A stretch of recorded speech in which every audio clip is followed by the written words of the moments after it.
80% dos bruxismos na medicina chinesa é por deficiência de sangue. Afeta predominantemente as mulheres. E essa deficiência de sangue, ela vem da perda menstrual.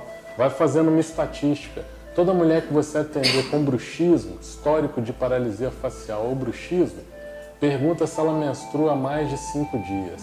A maioria vai te responder que o fluxo é longo, 5 dias com muito fluxo, ou 6 dias, 7 dias. Eu falo porque eu já faço essa estatística há muitos anos.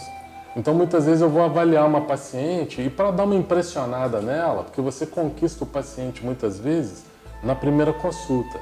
Eu pego o caso de bruxismo crônico, ou zumbido, ou dores cervicais muito fortes, eu vou lá e toco na cervical da pessoa.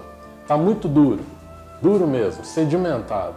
Eu viro para a pessoa e falo assim, seu sangramento menstrual foi longo durante quantos anos? Pessoa, mas como é que você sabe que meu sangramento era longo? Porque o trapézio dela está me contando isso. E hoje nós temos uma pandemia de hipercontratura de trapézio, exatamente porque as mulheres estão com a nutrição abaixo do ideal e perdendo muito sangue embaixo na menstruação.